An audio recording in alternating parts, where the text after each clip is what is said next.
Hi, and welcome to Transparent with Tina, a holistic approach for mental, physical, and spiritual well being so you can become the best version of yourself. Welcome to Transparent with Tina. My guest today is a energy healer and light worker. Please welcome Heidi Lyne. Welcome, Heidi. Thank you. So good to have you here. We have so much to cover. I have used your services, which is kind of the protocol for being on the show, products, services, whatever, so I can speak to it firsthand. And it blew my mind. But before we get into my experience with you and answering questions that people would want to know about a light worker or energy healer, let's hear your backstory and how you got into this. Okay. Well, I grew up with a lineage of narcissistic sociopaths. That's I didn't even know what narcissism was. Now it makes a lot of sense. So I was basically my mother was beaten when I was in the womb. I actually came out about a month early and I know now I've tapped in now and it's like, I was like, get me out of here. No, yeah. Okay. Yeah. So my mother was beaten and from the time I was in the womb. And then when I was born, I just knew like my dad, he hated me pretty much from the time I was born. I was supposed to be a boy or he wanted a boy. Back then they Mhm. didn't have ultrasound. So we found out when I was born. And there were even points where like I'd be crying and he would just take me and beat me on my crib. And this is things that my family members have told me they've caught him beating me on my crib. There was what I found out through an ayahuasca ceremony. There was some sexual type abuse. I'd blocked it out. That whole part of my childhood was completely blocked out because I just didn't want to face it. So I had to face it and heal that. I would say one of the therapists that I work with who also does energy healing as well, she said that it's cult-like abuse. Mm, Remember, he was God, and yes. for me, it was like he beat me because I went to church. I So your mom took you to church. one of my neighbors took us to church, and my mom said, "Don't tell your dad," and he found out, and I got beaten for going to church. Oh my He didn't God. want Talk about like mixed messages, hmm hmm right? So let me ask you, when you went to church, did you feel a connection? Was that, so after you got beaten for going to church, did you go back to church? The only time I was allowed to go was when I went with my mom's aunt we would visit her when she'd come visit us and watch us, and she would take us to the Methodist church, and I always liked it. You And know, how old were you at this time? um, the time that she brought probably this was probably from like the time I was like 5 to 10, 11 years old. Okay, so you remember the physical abuse, but you don't remember the sexual abuse, right? No, And well, I understand what I understand is, like Oprah didn't know till she was 40. Your mhm. body has to be in a safe enough place to be able to handle it. And that's how you remember. But yours came out with an ayahuasca ceremony. And for those of you that don't know what ayahuasca is, it is a plant medicine that basically takes you on a journey to heal parts of you that need to be healing. And I'm going to say this right now, it's not for everybody. There are certain people, Danny Morell swears by it. In fact, he said, people, I don't want anybody working at my company that has not done ayahuasca. Myself personally, I'm not called to it. Mhm. That's the other thing I heard about ayahuasca. You kind of have to be called to it because it is like a death. You are Yes. dying to the old so you can clear it out and then step into the new. Okay. So in between the time that you were being beaten, um, what happened? How did you get out of it? How did you get into this line of work? Okay. So there's a whole bunch of more story that so my clients can see when on my social media because I'm dumping my story there and letting everybody know. But basically, there was a lot of emotional abuse, psychological abuse, a lot of brainwashing. So he needed control because he's a narcissist. Right. And so it came to a point where I kept saying, I want to get out of this home. I don't want to be here. My mom would say, well, wait till things calm down, Heidi, and then I'll leave. And then things would calm down. And she'd say, well, he's being good. So, we're not going to leave. So eventually I'd had it. You had no protection at all. Oh, so the last time he beat me, and I finally went to school and was talking in the office to my friend's mom because until I was at the age 12, I didn't even know that that wasn't a normal part of life. I thought everybody was beaten. And Yeah. she saw me flinch when she got upset with her daughter and said, "What's going on?" She was an emergency room nurse. And then I told her, "Well, I thought you were going to hit her." "Why would I hit her?" "She's my daughter. I don't hit children." And then it clicked. Oh. And that's That when, not everybody. Yeah. yeah, and I kind of turned into the rebel at that time. And, well, go ahead and hit me, Dad, then I'll send you to jail. That Oh, started so you did start standing standing up. up to him at 12? Yeah. No, 12, like 12, 13, 14. Finally, and I kept telling my mom, "I'm leaving. I'm not going to stay here." Uh-huh. Know? And the problem was that I would go to school with black eyes and I would go to they'd send me to the nurse and no police officers would come to this house that I lived in. And the reason why is because my parents, my dad and my dad's mother worked for the city. My dad's mother signed their checks. So they basically told the nurse, "We're not going to that house." And Wow. finally, actually, one time she got the LA County Sheriff to come, versus the city police of Culver City. Uh-huh. And and then my sister was like, "If you say anything, they're going to throw Mom in jail too." And I wanted to protect my mom, so I didn't do anything. Uh, Was your sister experiencing the abuse too? so my sisters, both of my other sisters, were not beaten as much as me, and that was the thing. I felt like he hated me from the time I was Hmm. born. My mother. I felt like that with my dad too. But Mhm. I didn't, yeah.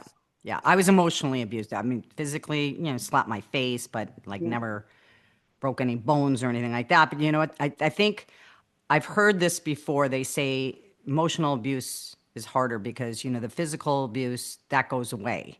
Yeah. Like the bruise goes away or whatever, the arm heals but that physical abuse is traumatic. Okay, so what did you do?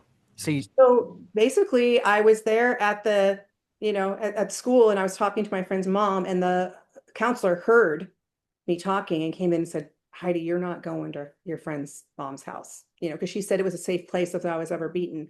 He said, "I got to call the police." Mm, So they had to come then because now it's a school counselor. right. They came and they picked me up and they put me in a foster home. Well, my dad had threatened me if I ever told anybody, he would kill me. So I had to go into a high security foster home. And I mean, I was scared to death that he was going to kill me. And so I had to go through the whole court system and all of that. And there's a lot more to the story. But what happened was at one point, um, I actually it was in my foster home and I had hurt my leg, and my foster mother got upset with me because I wasn't cleaning. And I said, "How am I going to clean? I have a broken, a hurt leg." And doctor said, "Don't, be on your leg." And she basically said, "I will beat you worse than your father ever did." Oh my. And something snapped. I picked up my crutches and I beat the living crap out of that woman. I just kept doing it. And I had five other foster sisters that were like trying to pull me off her. And I just beat her and beat her. And then so finally they pulled me out of the home. And Um, how old were you at this point?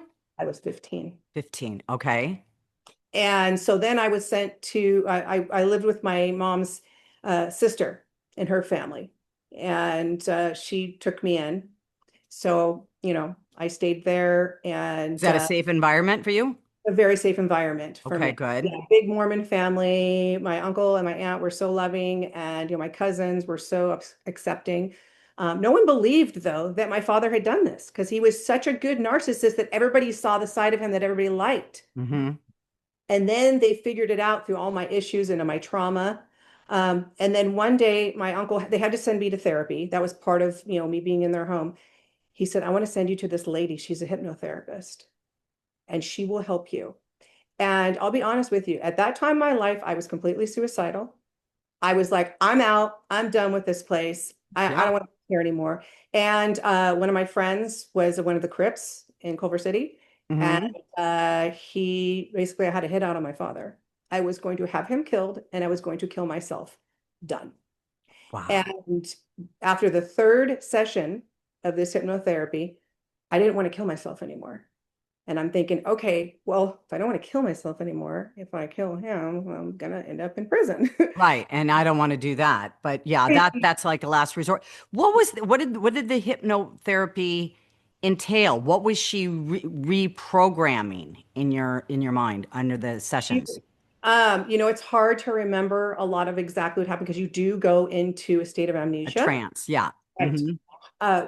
But I had to be very forthcoming with her. I told her I wanted to commit suicide. I told her I didn't want to be in this world and all the horrible things that happened. And she said, we're going to remove Okay. this from you. Okay. Remove it Okay. from your subconscious, whatever patterns are creating you wanting to kill yourself and wanting to kill him, because Yeah. this is not okay. And I don't even know how it happened. It seemed like I felt kind of good after the first session, second session better. And by the third one, it was like this huge weight lifted off me. Yeah. And I was like, okay, I'm not going to do this. And Wow. so then it was like this, I don't know, this fire burned inside me. Like I wanted to go on a quest and to heal myself.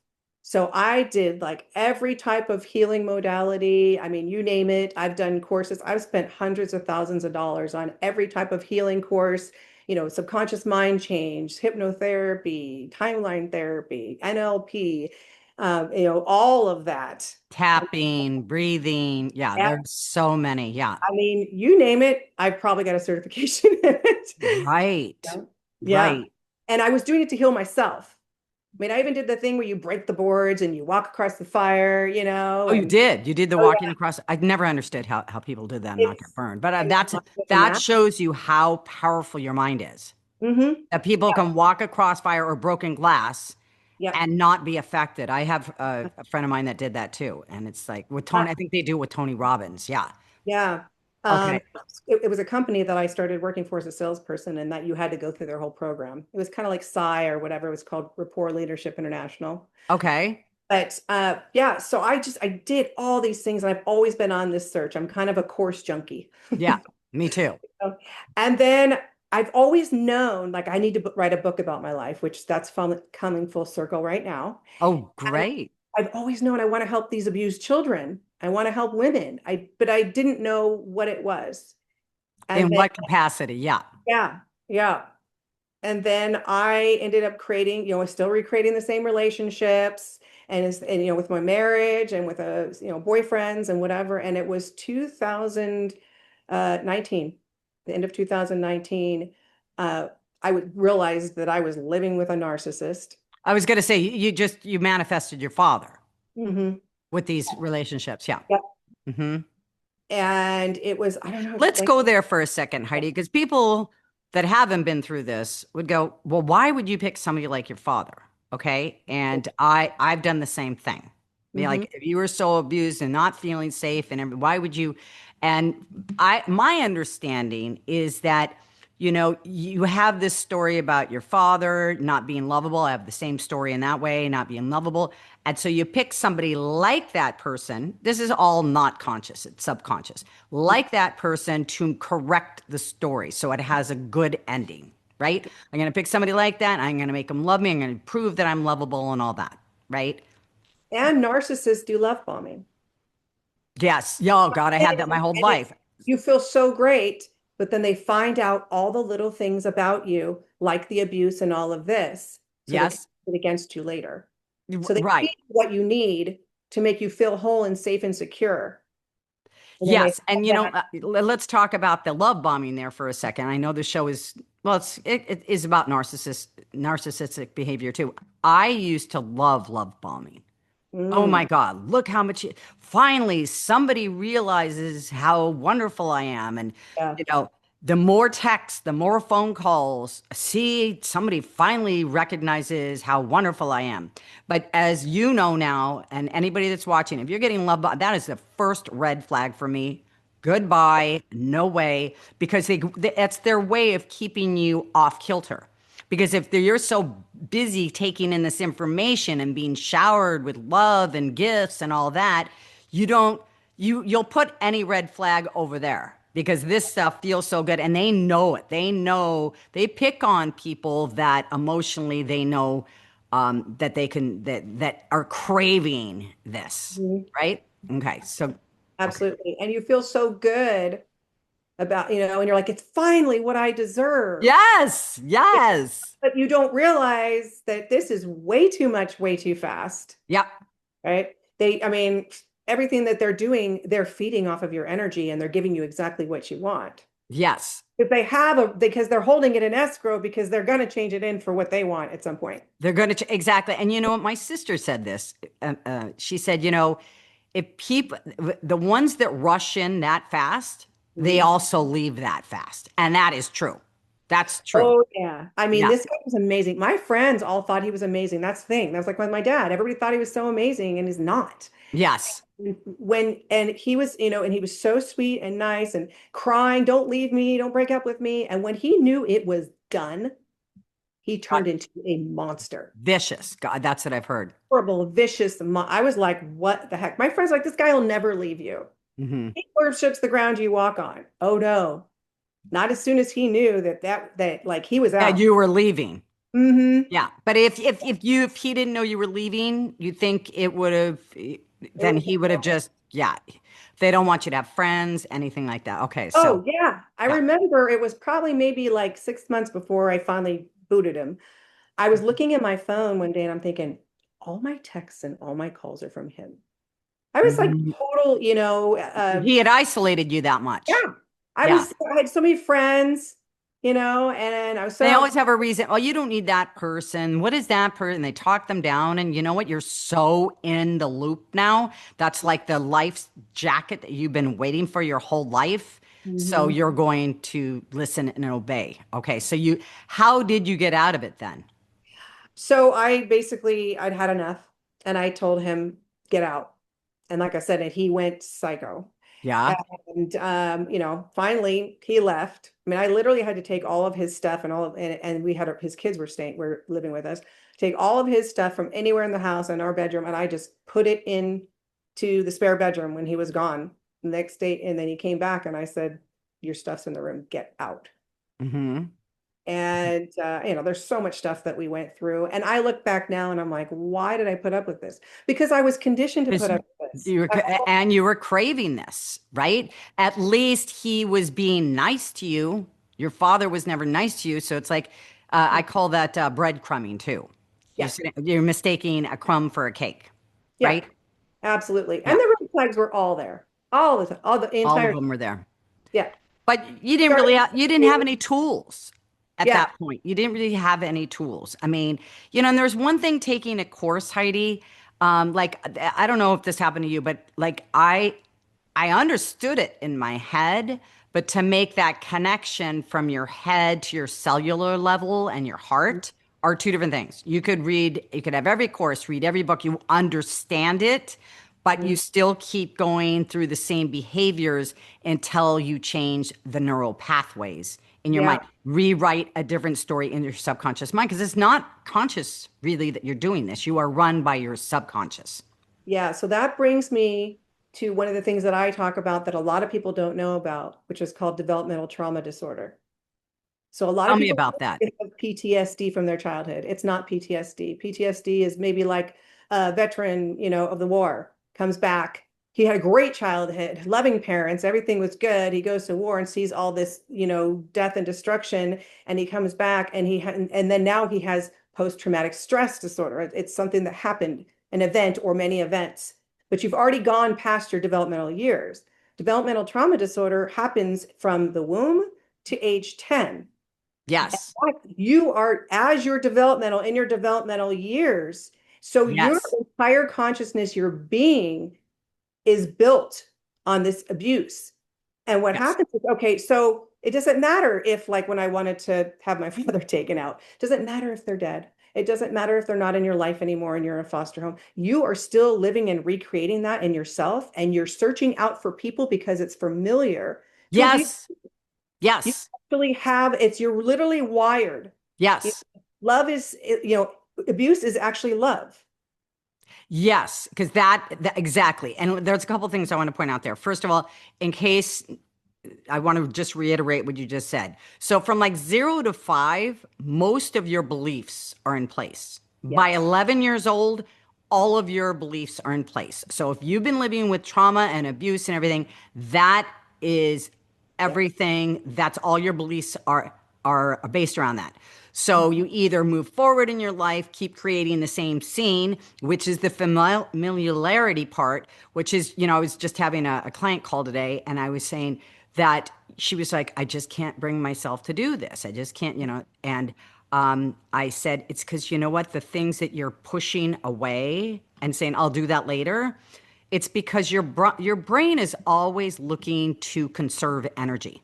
Yes. Okay. So if it's something familiar, it's conserving energy. But let's say you're going to sit down and write a book, or you're going to start something new or learn something new. Of course, your brain's going to, no, let's do that later because it's trying to conserve energy. So I think this is a really important point for people to understand. You're not being lazy, and a lot of times procrastination is because of trauma too. Yes. Okay. Right. And So, yeah, go with ahead. developmental trauma disorder, it's like your world is always in chaos, Yes. and abuse is normal. Yes. Love has to be earned. Yes. And when you have it, you could be, like a lot of my clients, they're older. They're not, young children dealing with this, or just out of a foster home. They're, 30s, 40s, 50s, Yeah. 60s, and they're still recreating this life. They look so happy on the outside, and they're professional and they've got it together. But on the inside and at home, when they're alone, they are broken. Right. And filled with unworthiness, probably. Yeah. Yeah. And they're Like you said, recreating. you feel like you have to do something to be lovable or to be worthy. And that was me. If I wasn't being productive, Mhm. I didn't feel worthy, but I was trained that way. I mean, like my dad would do, like come in the room at 6 o'clock in the morning on a Saturday, rip open the drapes, get up. You know what I mean? So, I mean, I've had that problem my whole life. I think where that's my ADD comes from. I mean, I can be watching a show while I'm on the computer, while I'm doing something else. But I always feel like I have to do, or if let's say I'm watching something and there's a commercial break, well, I need to go check the laundry right now. So Mhm. for me, and I'm sure with you, relaxation wasn't even in your vocabulary because you were in fight or flight your whole life. Your Yeah. central nervous system was in the sympathetic. It's sympathetic, right? That's fight or flight, sympathetic, and how it affects your nervous system as well.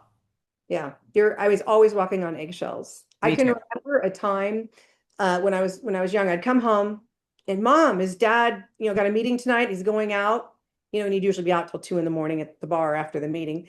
Or is he coming home? And if she said he was coming home, it was like this instant, you know. Yeah. And if he said, "Oh no, he's going to be out. He won't be home till late," it was like, Yeah. I Yeah. can be me. Always walking on eggshells. I mean, so you were in fight or flight your whole life. Yeah. Yeah. And then you don't just grow up and move out and become an adult and pay for your own bills and go to college, or have a job or whatever you do, and it just goes away. It's still in your energy Yeah. system, still in Yes. your energetic body, it's still in your nervous system, it's in your physical body. And you were just recreating these patterns over and over and over again. And then since everything is the law of, attraction, you're You keep attracting attracting that. you're attracting it and you don't know why. hmm that's a good point because when my dad died, it was in 1991. I was 28 years old, and I Mhm. thought, finally, Yeah. now guess what? The tape still plays. Yeah. He's not saying it. I'm saying it to myself. Mhm. Okay, so this is where we get into the energy work. So after you said your life shifted after the hypnotherapy appointments. Yes. Did you like through those appointments? I know you felt a great relief and you really wanted to get out there and you're on a quest for the truth, so to speak, and to heal yourself. So what happened then, and how did you get to be an energy healer? Okay. So it was a long road. I mean, it's But yeah, it didn't happen overnight, people. no, No. no. I mean, we're talking 30 to 40 years of Yeah. all the Yeah. classes of healing modalities, Yeah. and trying this one and did it really work, or maybe little bits and pieces of each thing would work. hmm It's Yes. not like Yes. one single thing just worked. Yeah. There's so No, many it's different it's facets of behavior what's going on. stacking. It's like one thing. That's why your morning routine is so important. Yeah. Yes, yes. Yes. So I just, through the time of growing up and being an adult, I was always searching for this and finding new ways, doing new programs.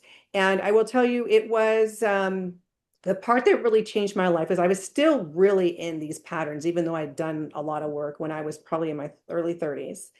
And I was going to go to marriage counseling. My marriage was falling apart. Of course, I attracted someone who was not for me. And I went to this lady that my friend told me to go to, and she's a theta healer. And she also does some other modalities. And I said, I'm going to go to one session before I take us for our group our marriage counseling. Mm-hmm. One session, I walked in, she like literally glowed like an Or angel. aura. Yeah. Yeah.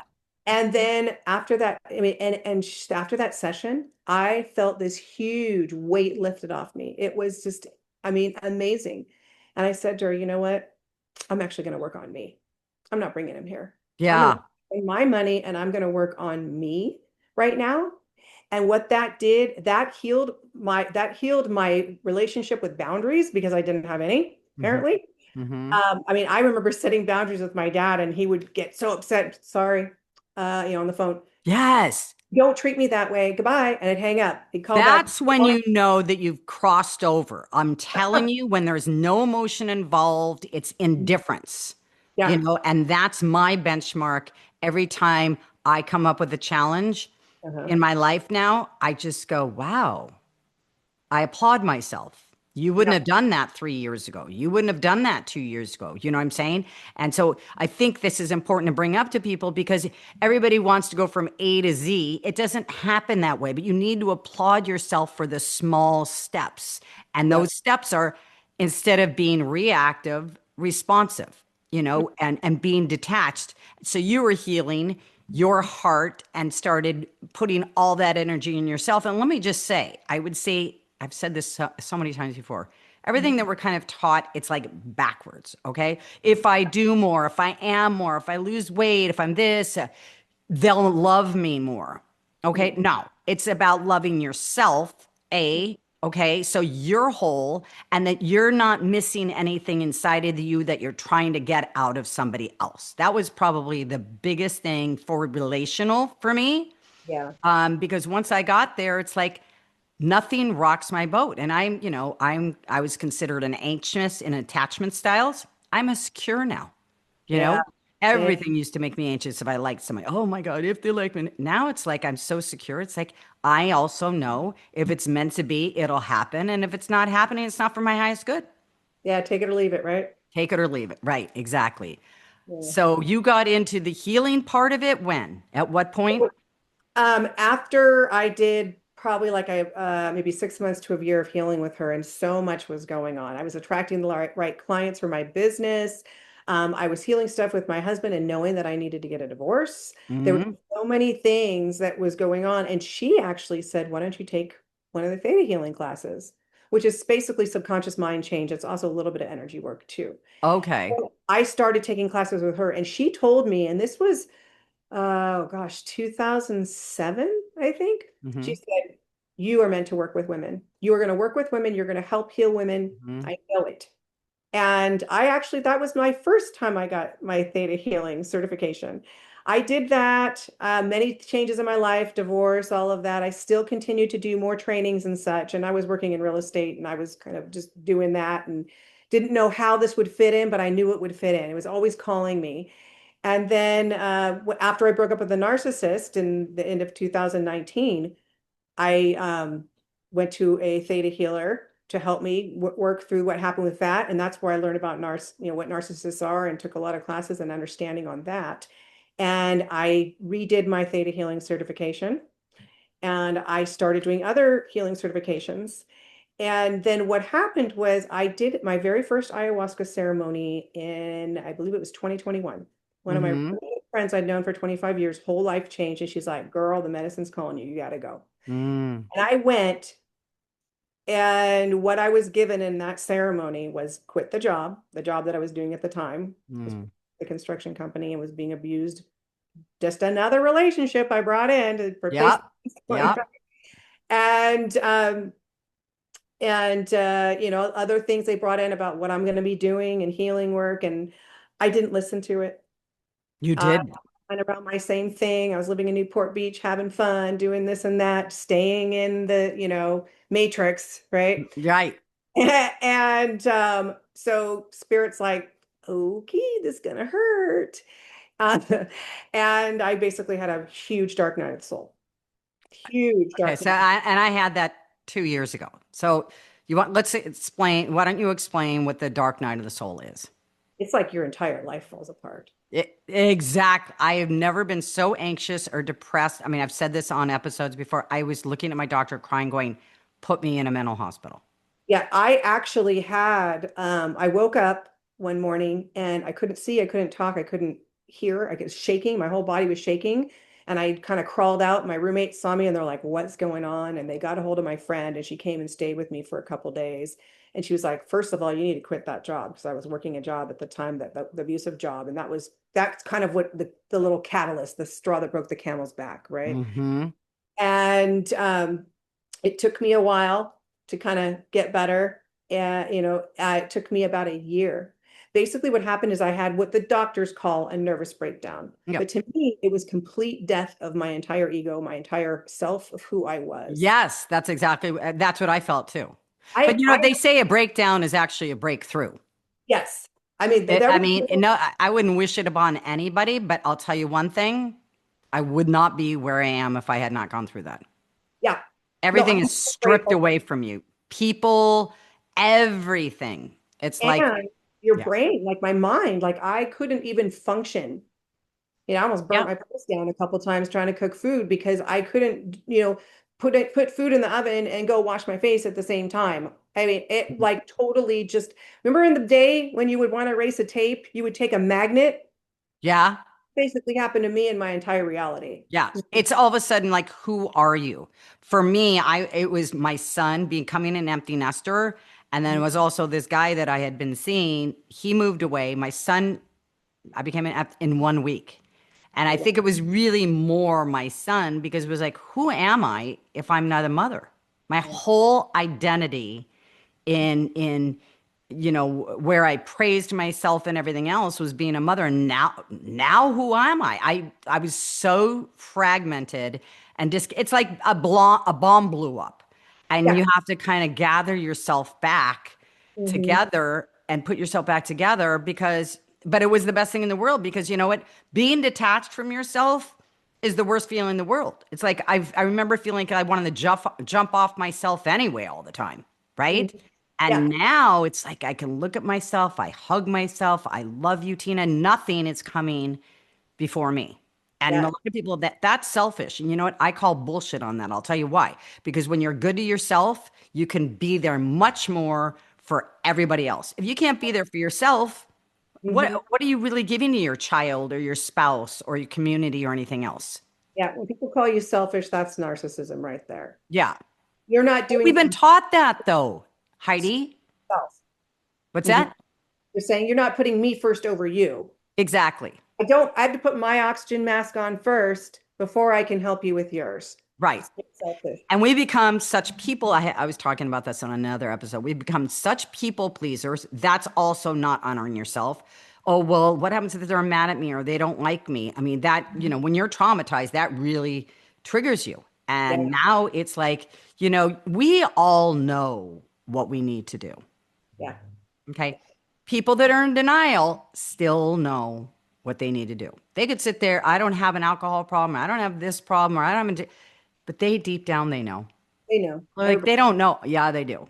And everybody does. And you know when it's time for a change. So this is a beautiful story. So if any of you start to, what I would say coming now through it on the other side, I think my journey would have been a lot shorter had I leaned into it. This is what I tell my clients, lean into it. Don't resist it. Because the more you resist it, the longer it's going to take.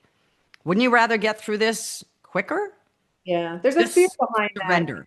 They're scared. It's scared of the unknown. What's going to happen? Mhm. These are unfamiliar feelings and they're used to being abused.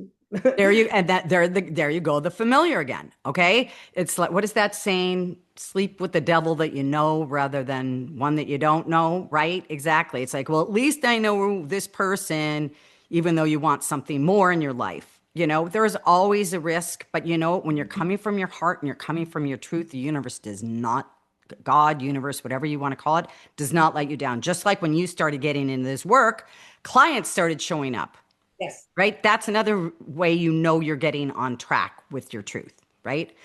So I want to share my experience because it was really mind blowing with Okay. you. Now, you are not the first healer by any stretch of the imagination that I have been to. And I was actually working with somebody while I was going through the dark night of the soul, and she would clear my energy. And, we'd rate like, how bad is it? And at the end of the session, where is it now? She would get downloads, from channeling, like, what was I feel, over and over and over. It was trauma, terror, trauma, terror, trauma, terror. And I would feel better after that, but then I felt like it would come back again. The difference with you, I've never had anybody read my energy in one session Mhm. and then clear it in another, and I never had shadow work done. So maybe it was more of a combination. My healer, she was probably reading my energy. She did talk to me before. So I can't say that. She did talk to me before. But so all this stuff came out that you were being guided to. You basically channel in to the universe. You channel into my guardian angels, people that have passed over, anybody that's wanting to come forward and say anything. So we did that. And then when it came time for the energy healing, you said, I think we need to do some shadow work. And I'm like, I've heard about that before, but man, that was something, wasn't it? Okay. So my Yeah. thing, okay. So what I know is that my heart has been closed. Mhm. And I shared with you, I said, it's not easy to get in there because, I had one healer, and for an hour, she said, Tina, I kept trying to kept getting in there after, 6 times, and you kept kicking me out. So I'm thinking to myself, well, no wonder nothing was cleared Yeah. after all these sessions. Okay. So we did something called shadow work, where you are actually talking to my heart. You're talking, who's in charge here? Because the gates are shut, Mhm. and I should have known this because when I was 21, I remember I shared this with you too. I went to a psychologist, and she goes, Tina, you're like a tank. Like, you know what a tank is? It's metal. Like, nothing gets in, but nothing gets out. You see what I'm saying? I could never experience real connection and real love, which can help me feel safe, but you know, uh, but then it goes both ways. I can't really experience it, but that's it. I can't really get hurt, but then I can't really experience love. So we did that for a good 20 minutes. Do you remember that? Oh Where you were talking, and you finally, and you really, everybody that's listening to this, you really have to be all in on this, yeah. because your mind, and I remember my mind, as much work as I've done, my mind's going, this is stupid. Yeah. You're talking because we had to name that person, and you're just asking me questions and I'm answering. But if you don't drop into your heart, and if you stay in your head, it's not going to work, because you are going to feel like this is dumb. I mean, well, who's talking like this? Anyway, it took like probably 20 minutes for you to convince my gatekeeper, which was called, I forgot the name of it. Strong. I think that's Strong. what we named him. Strong. Okay. Strong got renamed to guidance, or Guardian. guardian. I keep trying to think about that the other day. I still think that. And then you went in and did the healing. Okay. So, uh, now I had just had COVID, and I still took the call with you because I'm like, this has got to help. And Yeah. this is probably my seventh or eighth day in COVID, and it was bad. I mean, it was like I woke up to ibuprofen. My head felt like somebody's hit me over the head. No energy, chills, everything, cough that wouldn't be productive. Well, I swear on my life, the next morning, I had so much energy. I was up at 6 o'clock in the morning. I didn't stop until 6 in the afternoon. There was no signs of COVID. I was telling my friends, I feel higher than a frigging kite right now. And I'm Mhm. going, my mind is sitting there going, oh, yeah, sure. And I'm sitting there going, I telling my mind, shut up. Because there's nothing else that Mhm. could have created this. It healed my body. It healed my mental capacity. It healed my energy. So Yeah. let's go there just for a minute. All this trauma, Mhm. you can talk it out in therapy, okay? But the trauma, we all have an electromagnetic field. We're all made up of energy. You have a trauma, okay? Unless you somehow release it from your body through tools, what happens? It goes back in your body, it's stuck. And then all of a sudden, it just piles up until your whole body is just clogged with this. People don't ever put that together with disease, dis-ease, okay, and not moving forward in their life. Why can't I get further ahead? I've been at this job for 10 years. I'm still making the same amount of, you know what I'm saying? So Yeah. it is just so important to do this energy healing. And I had a question for you, that how does trauma rewire? Well, I think we kind of talked about how it rewires your nervous system. Is it makes you go into fight or flight, Mhm. right? So then out, the clearing obviously helped. What are ways you can rewire your nervous system that you could do at home, like on a daily basis? Because I know some things that I do, but I'd like to hear some of the things that somebody could do to start. I think it's important to do in the morning to get your day off correctly. So again, we have to remember that everything is energy, and every Yes. time there's a trauma, an energetic, this trauma is created as an energy in your body. And then I'm going to kind of give you backstory and then answer your question. But um, every time it's recreated, it's more and more and more until you've got a skyscraper, right? So, traditional therapy and some other therapies will, peel it off like an onion, Yeah. right? You've Doesn't still go got that deep though. down, right? Yeah. I knock it out at the foundation, Yes. and then everything comes crumbling down. That's why, some people get the great feeling that you did after healing, and other people feel like they had Shit. COVID. Some I've had that too. No, I mean, so yeah, don't base it on me. So if you have a healing, it could take 3 or 4 days to process. You might feel like crap the first 3 days, but then it starts to come back and Yeah. integrate in a good way. Right, and it integrates into your physical body, into the physical reality. So so everything, like everything's energy, and each trauma is created through. So number one is, you have to be careful and have discernment with the people you're around, the situations you're in. Yes. It needs to be like a constant, force field around you. The other Yes. thing that I teach, Boundaries. yes, boundaries with yourself and with others. The other Yes. thing is I teach people about doing, healing and clearing. I teach them how to do things called cutting cords, where they cut Mhm. energetic cords. You create an energetic cord even when you're just thinking about somebody, Yes. right? And that cord, sometimes it's good, sometimes it's not, but that's still energy into your body. We're talking Yes. about energy. Everything is electromagnetic energy. And Hmm. so I teach, doing daily healing, clearings on yourself, cutting cords, putting up protections of yourself after you've done clearing. These are Hmm. things I teach people who are doing this with me, or I also have classes that I teach just for these specific things. I Hmm. have meditation, which I sent you, which is a daily Yes. And I thing. just shared that with a client today. Good, good. So basically, you have to think of it when you get up in the morning. You've just been in the astral and doing whatever in your sleep, right? You get up in the morning. It's just like brushing your teeth, taking a shower, washing your face Hmm. to Yep. clean clear Yep. your body every day. Yes. I do it 2 to 3 times a day because of the amount of energy I bring in from clients and other things, and I'm so in touch, empathic. But That's what I was just going to bring up. I think I was reading your mind because, especially for empaths and HSPs are highly sensitive person, which I am. That energy just clings onto you. It's almost like you attract it. So yes, so you do, and if you do work closely with other people, and you know what, I only do it once a day, but I think you're right because I'm on with clients all day long, yep. I mean, taking in their energy. we get so stuck in the here and now, and what we've been told and what we've been raised, we don't realize that, every time you interact with somebody, you are taking on their energy. Yes. And then you need to clean yourself of that.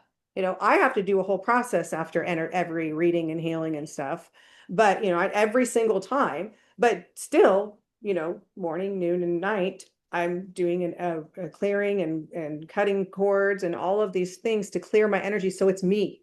Yes. It's Because me. otherwise, you have these feelings and you think they're your feelings, and they're not. They're actually somebody that I just learned recently. I'm like, somebody had said that, okay, you got to realize I'm an empath, that I attract this stuff. And like if I feel anxious or I feel depressed and stuff, not necessarily my feelings. Yeah.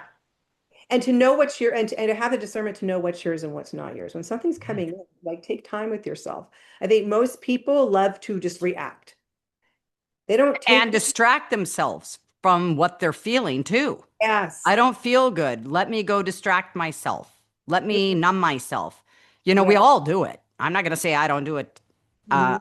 But the first step is awareness. Can't Yes. change anything that you're not aware of.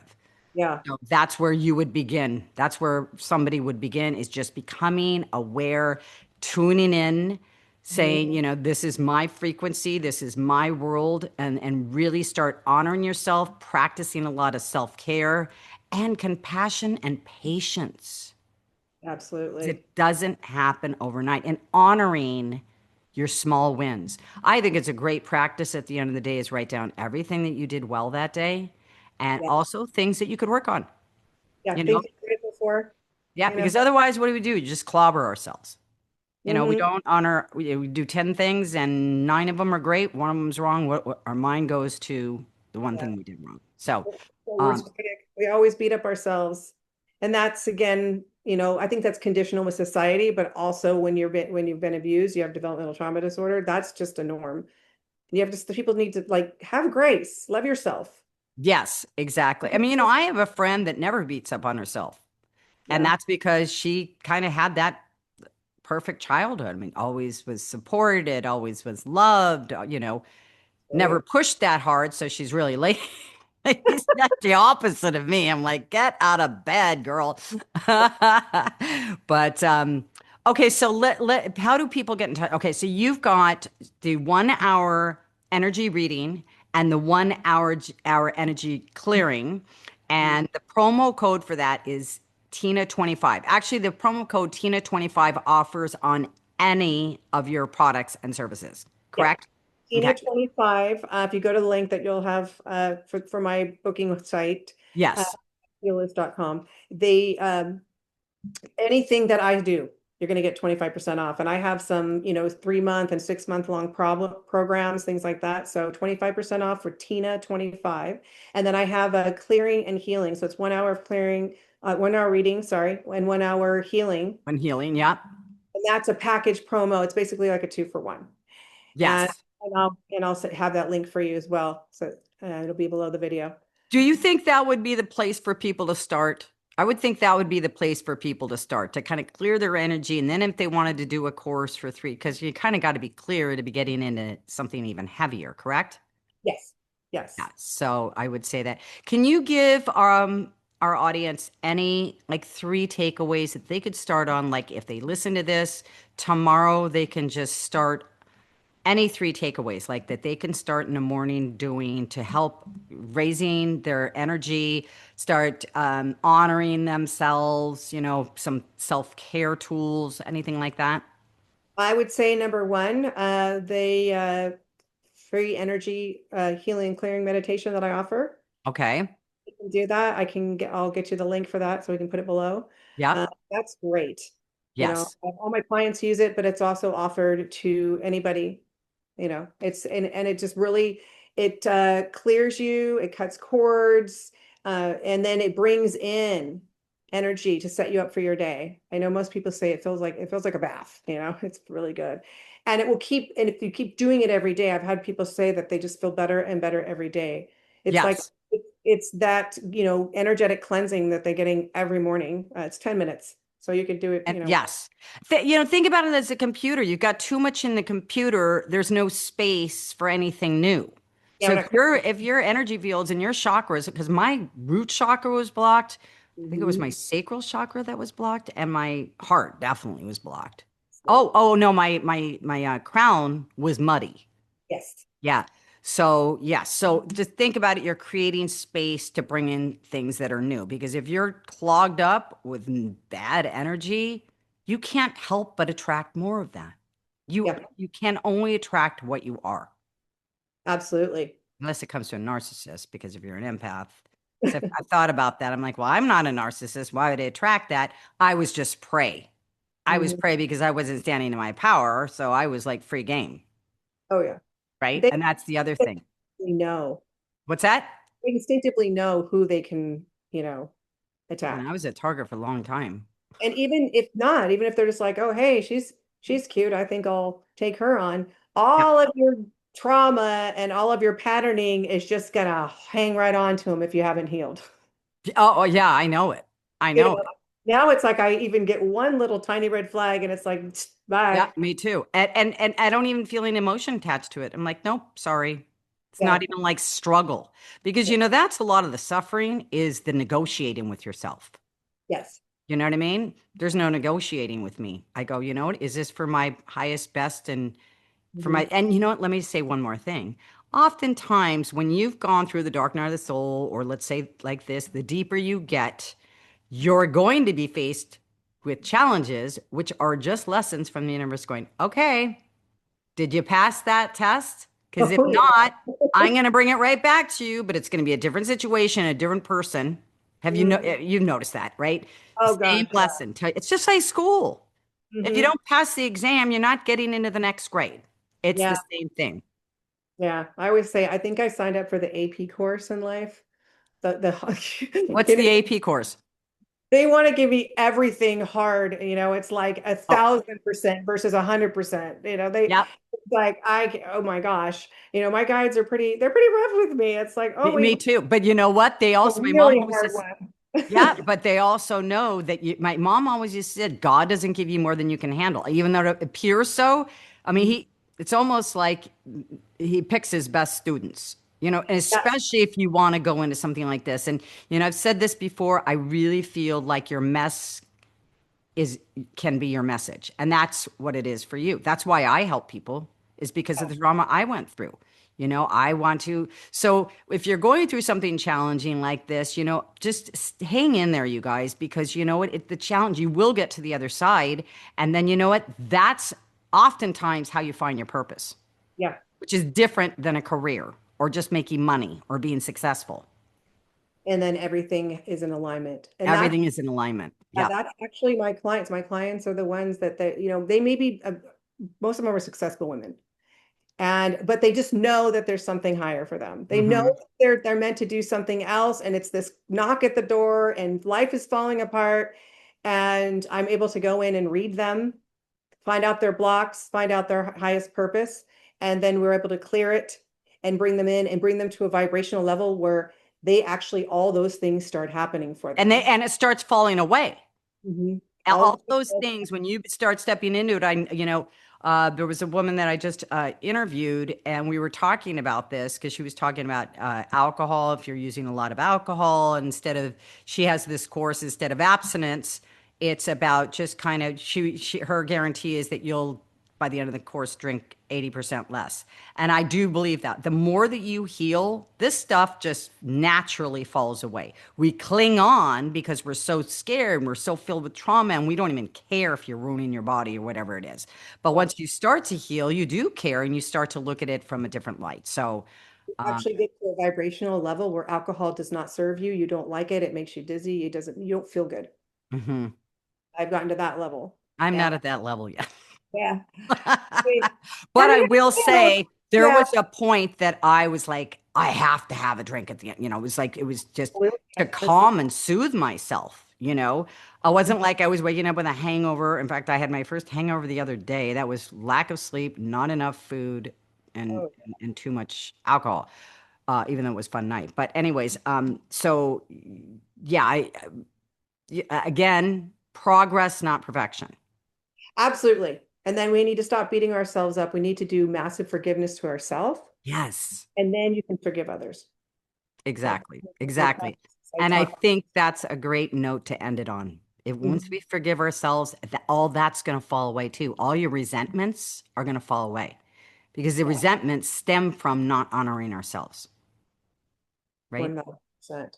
Yeah, Oh absolutely. God, I could talk to you for another hour, Heidi, and I might have you on again, but this was such a great conversation. I think we pretty much covered everything. So anyway, all the links are going to be below once this video comes out, so you'll know where to find her. You also have a YouTube channel. People can check you out there. It's Heidi Lynn at L-Y, wait, Lynn, R, L, Like, Lyne. Sorry, it's right there on the screen. Lyne. So you could type that into YouTube. You can kind of get a little bit more familiar with Heidi. But like I said, I'm going to leave the links below, and just Tina25 is the promo code for everything that she offers. So I really hope you guys take advantage because it's shifted me tremendously. And I'm just so grateful for you and so grateful for having you on, Heidi. Thank you. And yeah, anybody, please reach out. Even if you have questions, you can reach out to me. Tina will have the link below. Yeah, Thank because you do a discovery call with them and you just kind of explain what it's all about anyway. So you. reach out and get into the best version of yourself. That's what I say.